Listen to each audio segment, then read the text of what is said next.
MK Haridas, London stock എക്സ്ചേഞ്ചിൽ masala bond ഇറക്കി പണം സ്വരൂപിച്ചത് കേരളം മാത്രമല്ല, അല്ലെങ്കിൽ കിഫ്ബി മാത്രമല്ല, ഒരുപാട് കമ്പനികളുണ്ട്. ഇപ്പം NHI 7.3% അവർ മസാല ബോണ്ട് ഇറക്കിയത്. NTPC അത് 7.4% HDFC 6.8% IRDEA 7.1%, കിഫ്ബി 9.73%. ഇവിടെ പ്രതിപക്ഷം കാണുന്ന ഒരുപാട് ദുരൂഹതകളിൽ ഒന്ന്, എങ്ങനെയാണ് ഇത്ര ഉയർന്ന പലിശയിലേക്ക് ഇത് എത്തി നിൽക്കുന്നത് എന്നതാണ്. അവിടെ ഇപ്പോഴും ഒരു യഥാർത്ഥ ഉത്തരം നമുക്ക് സർക്കാരിൽ നിന്ന് ലഭിക്കുന്നില്ല. ഇന്ന് തന്നെ തോമസ് ഐസക് അതിൽ ഒരു മറുപടി നൽകിയിട്ടുമില്ല.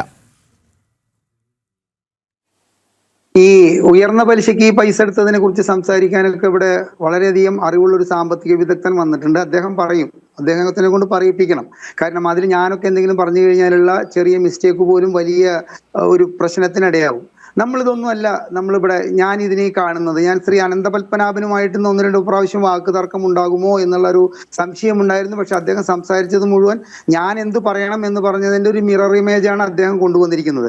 പക്ഷെ എനിക്ക് ചോദിക്കാനുള്ളത്, 2016 മുതൽ ഇപ്പോൾ നമ്മൾ ഇന്ന് ഈ ചർച്ച നടക്കുന്ന ദിവസം വരെ എത്തി നിൽക്കുന്നതിലിടയ്ക്ക് പിണറായി വിജയനെയും അദ്ദേഹത്തിന്റെ കുടുംബത്തെയും അദ്ദേഹത്തിന്റെ മന്ത്രിസഭയെയും ഒക്കെ കുറിച്ചിട്ട് വന്നിട്ടുള്ള പരാതികൾ ED മുതൽ SFIO അടക്കമുള്ള കുറെ ഏജൻസികൾ അന്വേഷിക്കുക എന്നല്ലാതെ എന്ത് നടപടിയാണ് ശ്യാം ഇവിടെ എടുത്തിരിക്കുന്നത്? ഇപ്പൊ നമുക്ക് ഡോളർ കടത്ത് എന്താ, ഒരു സ്ത്രീ വളരെ തെളിവോട് കൂട്ടി പറയുകയാണ്, ഞങ്ങൾ ഇവിടുന്ന് അറ്റാഷെ പറഞ്ഞ പ്രകാരം ഇവിടുന്ന് മുഖ്യമന്ത്രി പോകുന്ന യാത്രയ്ക്കൊപ്പം ഇവിടുന്ന് പെട്ടിയിൽ ഡോളർ കടത്തി എന്നുള്ളത് വളരെ വ്യക്തമായിട്ട് പറഞ്ഞിരിക്കുകയാണ്. അതിനെക്കുറിച്ച് അന്വേഷണങ്ങളും അതിന്റെ CCTV ക്യാമറ ദൃശ്യങ്ങളൊക്കെ നമുക്ക് എയർപോർട്ടിൽ നിന്ന് സംഘടിപ്പിച്ചു കഴിഞ്ഞാൽ വളരെ വ്യക്തമായിട്ട് അത് ഉണ്ടായോ ഇല്ലയോ എന്നൊക്കെ തിരിച്ചറിയാം. പക്ഷെ അത് കേട്ടതല്ലാതെ പിന്നീട് യാതൊന്നുമില്ല. അത് കഴിഞ്ഞിട്ട് ഇവിടെ നമ്മുടെ വാഹന ഗതാഗത നിയമത്തിലെ ലംഘനങ്ങൾ കണ്ടെത്താൻ വേണ്ടിയിട്ട് നമ്മൾ എന്ത് ചെയ്തു? നമ്മൾ ഈ AI ക്യാമറകൾ സ്ഥാപിക്കുന്ന സമയത്ത് ഈ PWCയുടെ പേര് പല സ്ഥാനത്തും പൊന്തി വരികയും PWC അല്ലാതെ പിണറായി വിജയന്റെ ഏതോ അടുത്തൊരു ബന്ധു ഉള്ള ഒരു സ്ഥാപനത്തിനാണ് അത് കൊടുക്കുന്നത് എന്നുള്ള വാർത്തകളൊക്കെ പുറത്തു വന്നു. അതിനെ കുറിച്ചിട്ട് എന്തായി? അടുത്തത് ചോദിക്കാനുള്ളത്, 1.72 കോടി രൂപ പിണറായി വിജയന്റെ മകളും വീണ തായ്ക്കണ്ടി എന്ന് പേരുമുള്ള ഒരു സ്ത്രീ കൈപ്പറ്റി ചെയ്യാത്ത സേവനത്തിന് എന്ന് പറഞ്ഞിട്ട് അതിൽ ചെന്ന് എത്തി നിന്നിട്ട് അതെന്താ SFIOയുടെ അന്വേഷണത്തിൽ എത്തി നിന്നു. ഈ ശ്രീ അനന്തപത്മനാഭനും ഞാനും അഡ്വക്കേറ്റ് രാംകുമാറും കൂടി പങ്കെടുത്തിട്ടുള്ള ഒരു ചർച്ച ഉണ്ടായിരുന്നു ആ സമയത്ത്. അന്ന് ഈ അഡ്വക്കേറ്റ് രാംകുമാർ പറഞ്ഞത് SFIOയുടെ അന്വേഷണം എന്ന് പറഞ്ഞാൽ അതൊരു 6 മാസത്തിനുള്ളിൽ ആ പ്രശ്നം തീർത്തിരിക്കും. അവര് കുറ്റവാളികളാണെങ്കിൽ ആ കുറ്റവാളികളെ ജയിലിലാക്കാൻ വരെ അവർക്ക് സ്വാധീനമുള്ള ഒരു അന്വേഷണ ഏജൻസിയാണ് SFIO. ഞാനിപ്പോൾ അത് കഴിഞ്ഞിട്ട് ഏകദേശം ഒരു 10-18 മാസമായി ഞാനും ഓരോ ദിവസവും വിചാരിക്കും. കാരണം ഈ കമ്മ്യൂണിസ്റ്റ് മന്ത്രിസഭ എന്നാണ് ഈ മന്ത്രിസഭയ്ക്ക് പേരെങ്കിലും അവർ ചെയ്യുന്നത് കായംകുളം കൊച്ചുണ്ണി മന്ത്രിസഭയ്ക്ക് തുല്യമായിട്ടുള്ള കാര്യങ്ങളാണ് കേരളത്തിൽ കഴിഞ്ഞ 9.5 വർഷമായിട്ട് ചെയ്തുകൊണ്ടിരിക്കുന്നത്.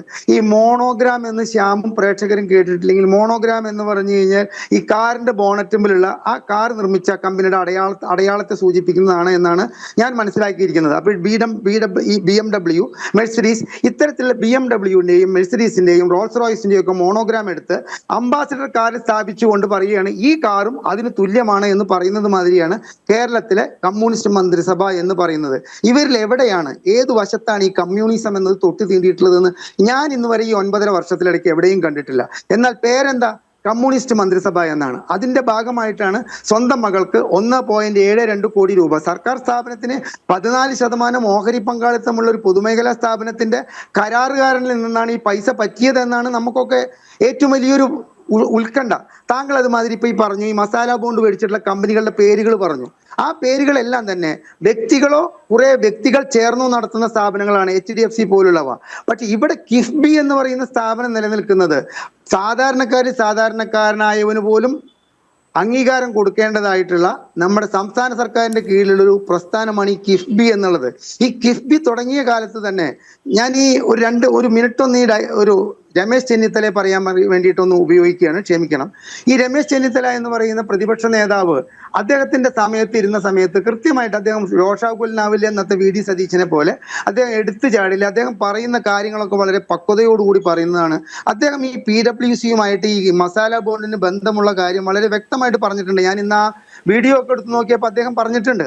അപ്പൊ അന്ന് അദ്ദേഹം ചൂണ്ടിക്കാണിച്ചിട്ടുള്ള ആ വിഷയത്തിലേക്ക് ED എത്താൻ 6 വർഷത്തോളം കാത്തിരിക്കേണ്ടി വന്നു എന്ന് പറയുമ്പോൾ എന്താണ് ശ്രീ അനന്തപത്മനാഭൻ, എനിക്ക് ശ്യാമിനോട് ചോദിക്കേണ്ട ആവശ്യമില്ല, എന്താണ് നിങ്ങളുടെ ഇ ഡിയുടെ ഉദ്ദേശം?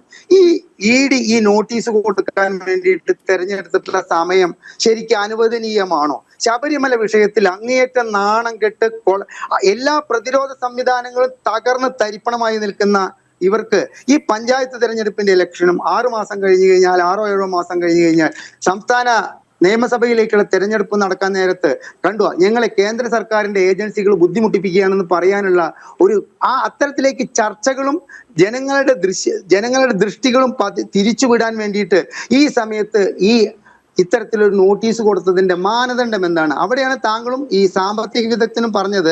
ഇത് താങ്കൾ വളരെ വ്യക്തമായിട്ട്, ശ്രീ അനന്തപത്മനാഭൻ വളരെ വ്യക്തമായിട്ട് പറഞ്ഞതാണ്. ഇതിനെന്താണ് ഇത്ര പേടിക്കാനുള്ളത്? ഞാൻ ഇന്ന് എന്റെ ഒരു മിനിറ്റും കൂടി എനിക്ക് തരണം. കേരള ഹൈക്കോടതിയിലെ കേസുകൾ നടത്തുന്ന വക്കീലിനോട് ചോദിച്ചപ്പോൾ പറഞ്ഞു, ഈ അഡ്ജുഡിക്കേറ്റഡ് അതോറിറ്റി ഇദ്ദേഹം കൊടുക്കുന്ന എക്സ്പ്ലനേഷൻ റിജക്ട് ചെയ്ത് കഴിഞ്ഞാൽ കിടക്കുകയാണ് കോടതികൾ 1, 2, 3. ആ രീതി അവലംബിച്ച തോമസ് ഐസക്കിനെ മാതൃകയാക്കിക്കൊണ്ട് പിണറായി വിജയൻ ഇതിന്റെ പിന്നാലെ പോയി കഴിഞ്ഞു കഴിഞ്ഞാൽ അടുത്ത 10 വർഷത്തേക്ക് ഈ കേസ് നമുക്ക് ഈ 1.72 കോടി രൂപയുടെ SFI അന്വേഷണത്തിന്റെ മാതിരി നീണ്ടുപോകുകയല്ലാതെ ഇത് എന്താണ് ഈ ഒരു നോട്ടീസ് കൊടുത്തതില്ലേ? ഇന്ന് കാലത്ത് ആദ്യമായിട്ട് 1-2 TV-കൾ ഫ്ലാഷ് ന്യൂസ് കാണിച്ചത് ഇദ്ദേഹത്തോട് ഹാജരായി വിശദീകരണം നൽകാനാണ്. ഞാനും സന്തോഷിച്ചു അതില്. പക്ഷെ പിന്നീടാണ് ഇതൊരു വിശദീകരണത്തിനുള്ള നോട്ടീസ് ലഭിച്ചതിന് എന്ത് സംഭവിക്കാനാണ്? നോട്ടീസാണ് അത്. ആ രീതിയിൽ തന്നെയാണ് അതിന്റെ സാങ്കേതികത്വം. തീർച്ചയായും ശ്രീ MK ഹരിദാസ് അങ്ങ് സ്വാഭാവികമായിട്ടും ഉന്നയിക്കുന്നതിൽ തീർച്ചയായും നമുക്കൊക്കെ തോന്നുന്ന ഒരു കാര്യമാണ്, എന്താണ് ഇത് ശക്തമായി മുന്നോട്ട് പോകാത്തത് എന്ന രീതിയിൽ. പക്ഷേ ഞാനതിൽ മനസ്സിലാക്കുന്നത് ഒരുപാട് സാങ്കേതികത്വം നിറഞ്ഞ ഒരു അന്വേഷണമാണ് വിശേഷിച്ച് ഈ വിഷയത്തിൽ ED കൈക്കൊള്ളുന്നത്. അത് ഒരുപാട് ഡോക്യുമെൻറ്റഡ്, TG സാറിൻ്റെയൊക്കെ ഭാഷ കടമെടുത്ത് പറഞ്ഞാൽ ഡോക്യുമെൻറ്റേഷൻ കൃത്യമായി നടത്തിയിട്ട് അതിന് സമയമെടുത്ത് മുന്നോട്ട് പോകുന്നൊരു അന്വേഷണ ഏജൻസി കൂടിയാണ് എൻഫോഴ്സ്മെൻറ്റ് ഡയറക്ടറേറ്റ് എന്ന് പറയുന്നു. അതിന് മറുപടി പറയേണ്ടത് ശ്രീപത്മനാഭനാണ്. എന്തായാലും അങ്ങ് പോയിന്റ് പൂർത്തിയായിക്കോളൂ, എന്നിട്ട് ഞാൻ ശ്രീപത്മനാഭനിലേക്ക് പോകാം. നോക്കൂ, ഇപ്പൊ തോമസ് ഐസക്കിന്റെ ക്ലിപ്പ് നിങ്ങൾ കാണിച്ചു. പൗരന് എന്തൊക്കെ അവകാശങ്ങളുണ്ട്? പൗരന് ഇവിടെ ഒരു അവകാശമില്ല. MK ഹരിദാസ് ആണ് ഇവിടെ ഫെമ നിയമം ലംഘിച്ച് വെച്ചാൽ ഞാനിപ്പോ എണ്ണവും കുത്തിരുന്നിട്ട്. അതുമാതിരി തന്നെ ഇവിടുത്തെ സാമ്പത്തിക വിദഗ്ധനായിട്ട് ഈ ചർച്ചയിൽ പങ്കെടുക്കുന്ന വ്യക്തി ചെയ്യുകയാണെങ്കിലും അദ്ദേഹവും ജയിലിലായിരിക്കും. അപ്പൊ ഇവിടെ വിവേചനാധികാരം സംസ്ഥാന സർക്കാരിന്റെ വിവേചനാധികാരത്തിന്റെ പരിധിയിൽ നിന്നുകൊണ്ട് ഇവർ എന്ത് കള്ളത്തരം ചെയ്യാൻ പോകുന്നുണ്ടെങ്കിലും ആദ്യം കഴിഞ്ഞ 9.5 വർഷമായിട്ട് ചെയ്തിരിക്കുന്നത് എന്ത് അഴിമതിയും കള്ളത്തരം ചെയ്യാൻ വേണ്ടി ഇവർ തുനിഞ്ഞിറങ്ങുമ്പോഴും അത് പിടിക്കപ്പെട്ടാൽ ഉണ്ടാകുന്ന ഭവിഷ്യത്തുകളെ തേച്ചുമാച്ച് കളയാൻ വേണ്ടുന്ന എല്ലാ സംവിധാനങ്ങളും ഒരുക്കിയിട്ടാണ് ഈ പിണറായി വിജയന്റെ 2 മന്ത്രിസഭകളും ഇവിടെ കാണിച്ചു കൂട്ടിയിട്ടുള്ള എല്ലാ കോപ്രായത്തരങ്ങളും, അതുമാതിരി തന്നെ ഇത്തരത്തിലുള്ള അഴിമതികളും ഇത്തരത്തിലുള്ള സ്വജനപക്ഷപാതങ്ങളും എല്ലാം തന്നെ. അതിന്റെ കൂട്ടത്തിലെ ഇപ്പൊ ഇത്രയും വൈകിക്കൊണ്ട് ഈ അന്വേഷണത്തിലേക്ക് കിടക്കുന്ന ഏജൻസി ഒരു കാര്യം മനസ്സിലാക്കുക, നിങ്ങൾക്ക് സംസ്ഥാന സർക്കാരിൽ നിന്ന് കിട്ടാവുന്ന എല്ലാവിധ തെളിവുകളും ഇവിടെ തേച്ചുമാച്ച് കളഞ്ഞിട്ടുണ്ടാവും എന്നുള്ളൊരു വസ്തുത കൂടി മനസ്സിലാക്കി വേണം നമ്മൾ ഈ ചർച്ച മുൻപോട്ട് കൊണ്ടുപോകാൻ. തീർച്ചയായും.